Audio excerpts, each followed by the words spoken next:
Sir, some recent work by E. Fermi and L. Szilard, which has been communicated to me in manuscript, leads me to expect that the element uranium may be turned into a new and important source of energy in the immediate future. Certain aspects of the situation which has arisen seem to call for watchfulness, and if necessary, quick action on the part of the administration. I believe, therefore, that it is my duty to bring to your attention the following facts and recommendations.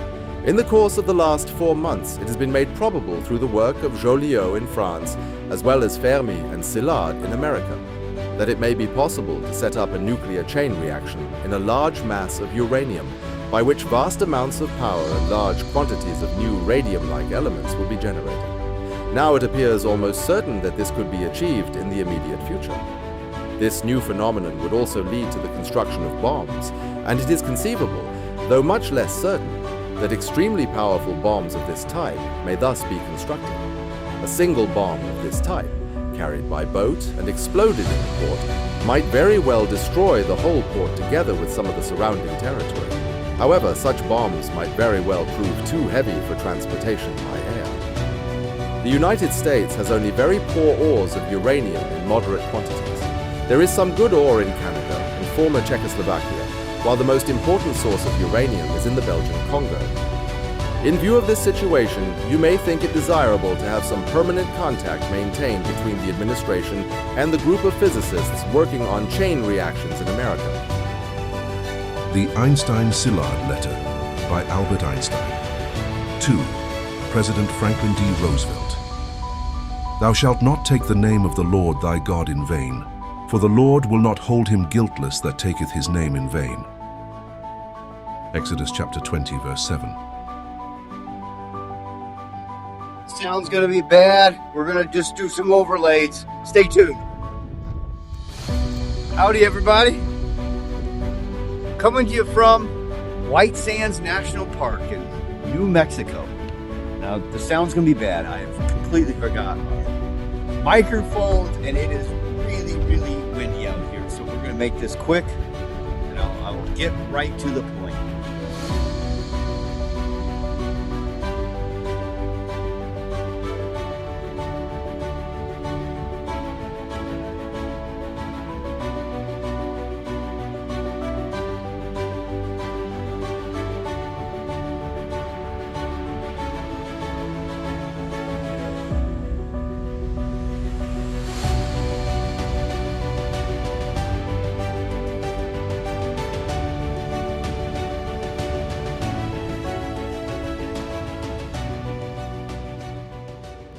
You heard the letter, that was a letter written by Albert Einstein to the sitting president at that time, Franklin Delano Roosevelt, with a genuine concern that something new and powerful had been bestowed, you could say, on the human race. And Mr. Einstein instantly realized the principle of truth that we find in the Word of God is that with great power is great responsibility, and the ability to misuse.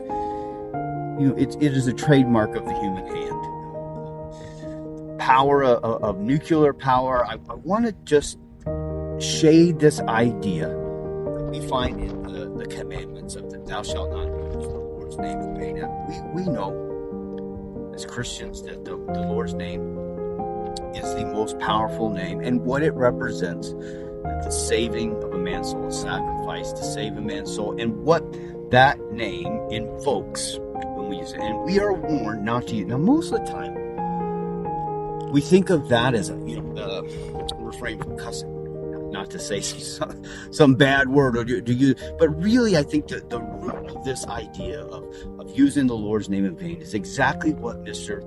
Einstein recognized: is there is great power. And to misuse that is the great judgment.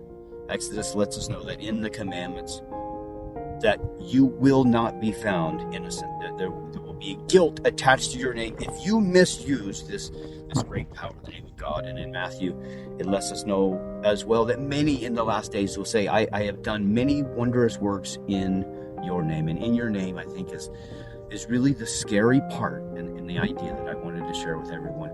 Really using the Lord's name in vain is taking something greatly powerful, like my my example, nuclear energy, and misusing it, something that could be a great gift to humanity, also can cost so many their lives.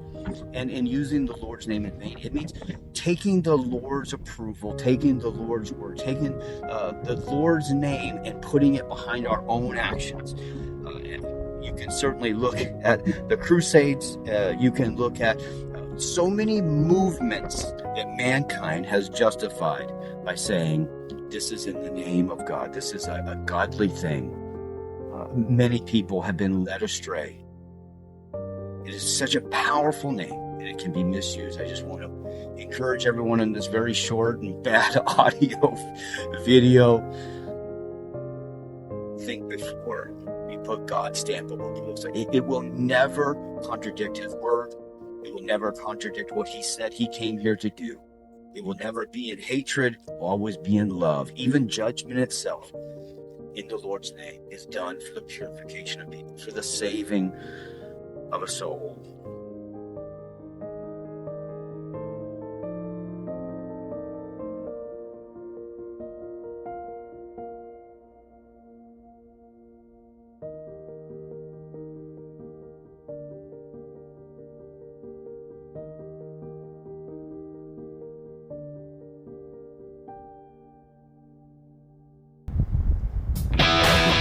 See you in 7 days. We'll be back from vacation. I'm sorry about the microphone. Have a great day. Bring it on Monday.